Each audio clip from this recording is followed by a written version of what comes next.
So this past Monday, the Los Angeles Lakers met up with the Houston Rockets in Los Angeles. It was the first game after a four-game road trip. I believe it was a four-game road trip for the Lakers.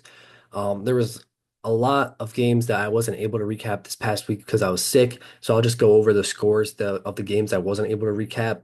Um, so the Lakers lost a, in a blowout, 146 to 115 against the Bulls. That was their last home game prior to this road trip. It was a four-game road trip. Yep. So they played the Magic, the Pacers, the Bulls, and the Grizzlies, and they went 2-2 in this road trip, losing to the Magic and Bulls 118 106.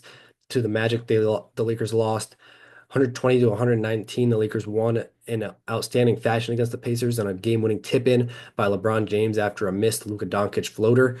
And then the game after that, they lost in horrific fashion on a game-winning buzzer beater half-court heave by Josh Giddey against the Chicago Bulls. So that final score was 119 to 117. And then the final game of the road trip was 134 to 127. The Lakers won against the Memphis Grizzlies, who had fired their coach the day before that game. And then to get to this game against the Rockets, a red hot Rockets team, they had won 12 of 13 prior to facing the Lakers. And the Lakers just played outstanding defense. Their offense really struggled outside of Dorian Finney-Smith and Gabe Vincent, but their defense was the star of the show, holding the Rockets to 98 points. And this is a high scoring Rockets team. They score upwards of 120 a game, and the Lakers were able to contain them with great effort defensively to 98 points. For the Rockets, the leading scorer was the rookie. I always confuse these two names, so I'm just gonna make sure it's Amen Thompson. That's what I thought. Very outstanding rookie, as well as his brother on Detroit. Thompson ended with 20 points on 8 of 14 from the field, 1 of 3 from deep, 3 of 4 from the free throw line, and also had 5 rebounds, 4 assists, 2 steals, and 2 blocks. He is outstanding on both sides of the floor. The one thing that he has to develop that would take him to the next level is a three-point shot. If he can get that three-point shot down, he will be a star in today's NBA for years to come. Second leading scorer was Dillon Brooks. He was actually very inefficient. He ended with 16 points on 5 of 14 from the field, 3 of 9 from deep, 3 of 4 from the free throw line, and also had 5 rebounds, an assist, a steal, and a block. That is Offense is not what Dillon Brooks is known for or what he is in the game for. It is his defense, and he made it tough on LeBron James, Austin Reeves, and Luka Doncic. Um, they all really struggled, and that's a credit to Dillon Brooks, and not only Dillon Brooks, but the entire Rockets defense.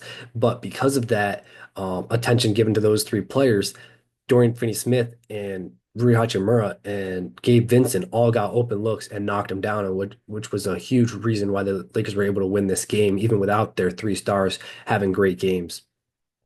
The third leading scorer for the Rockets was Alperen Sengun. He ended with 14 points on 5 of 11 from the field, 4 of 4 from the free throw line, and also had 7 rebounds and 6 assists, as well as a block. No other starter was in double digits. Jalen Green and Fred VanVleet both really struggled.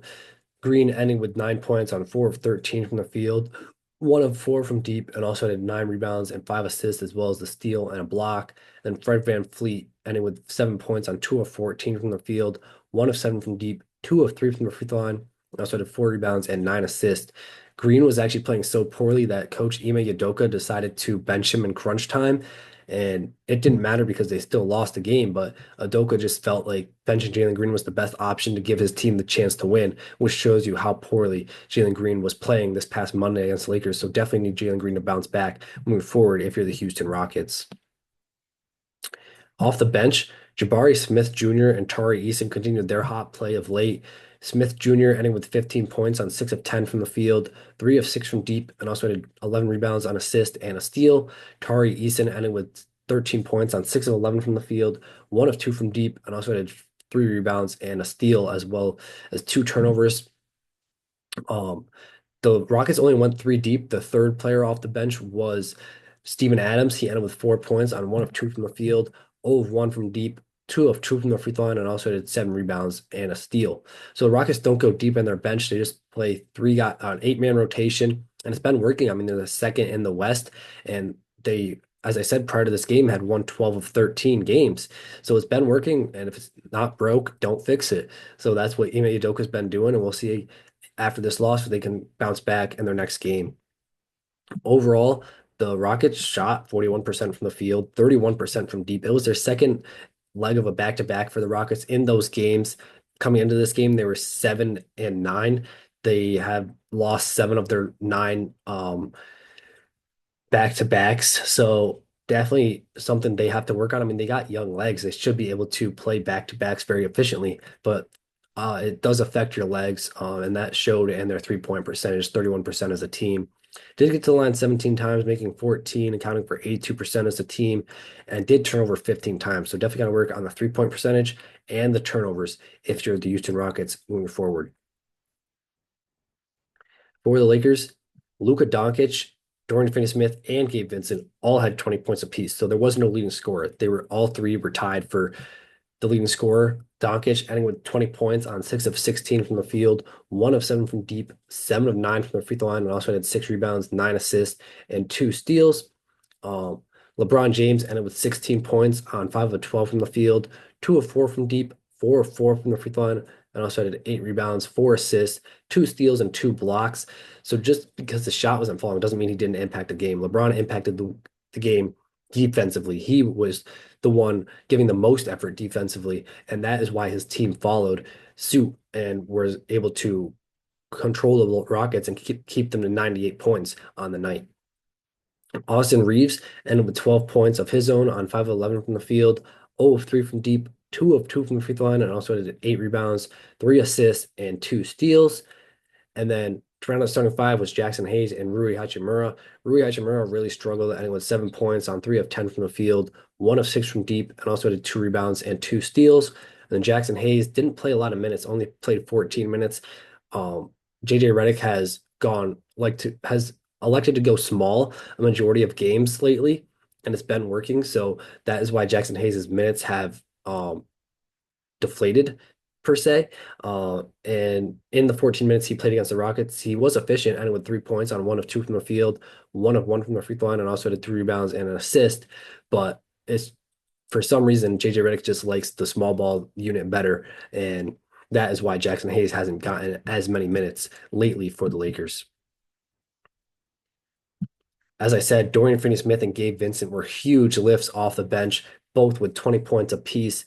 Finney-Smith ended with 6 of 13 from the field, 6 of 11 from deep, 2 of 2 from the free throw line, and also had 6 rebounds, 3 assists, 2 steals, and 3 blocks, doing it on both sides of the ball. And that is what the Lakers envisioned when they traded D'Angelo Russell for him, that he would be a great 3-and-D piece, and he is getting going at the right time for the Lakers, and hopefully this is a sign of things to come for both Dorian Finney-Smith and the Los Angeles Lakers, as well as Gabe Vincent, who ended with 20 points of his own on 6 of 14 from the field, 6 of 13 from deep, 2 of 2 from the free throw line, and also did 4 rebounds, an assist, a steal, and a block. And then Jordan Goodwin did get a 2-year contract from the Los Angeles Lakers. The Lakers waived Cam Reddish to make a roster spot for Jordan Goodwin. So he is officially on the Lakers for years to come. Goodwin ended with 4 points against the Rockets on 2 of 5 from the field, 0 of 2 from deep, and also added 2 rebounds and an assist. And then Jared Vanderbilt didn't play many minutes, only 10 minutes. Wasn't efficient offensively, but that's not what he's known for. He's known for his defense and his hustle plays, and that's what he was doing against the Rockets in those 10 minutes, ending with 2 points on 1 of 6 from the field, and also had 6 rebounds. I will say that he missed a bunch of point blank layups, so definitely have to work on your layup game moving forward if you're Jared Vanderbilt. Around at the bench was just Dalton Connect. He only played 4 minutes. His minutes has also fluctuated lately. I believe it's because of the defensive side of the ball. He's not the best defender right now, and JJ Redick does not like when players make defensive lapses, which Dalton Connect does. I believe that is why he has been taken out of the rotation, basically. Um, in the 4 minutes, he didn't even get a shot up, so didn't do much for Connect. But I would like to see his minutes go up because he is a great 3-point shooter. Yes, he makes defensive lapses, but he makes up for it on the offensive end. So I would like to see him get more minutes moving forward, and hopefully that's the case come the end of the season and the playoffs. For the Lakers overall, they shot 39% as a team, 34% from deep. So really rough shooting night from deep for both of these teams. 90% from the free throw line and only turnover 11 times. So the one thing I would say is just have to make your threes at a higher clip moving forward for the Lakers. Outside of Gabe Vincent and Dorian Finney-Smith, no one really shot the three ball well. So that's the only thing I would nitpick if I was Coach JJ Redick. And we'll see if they can continue their winning ways. This was their second straight win. We'll see if they can continue it tomorrow night against the Golden State Warriors in a big game. If they win that game, they can move up to third in the West after the Nuggets lost last night. And for the Rockets, as I said, second in the West, still on a very hot streak. And we'll see if they can bounce back tonight, actually, against the Utah Jazz.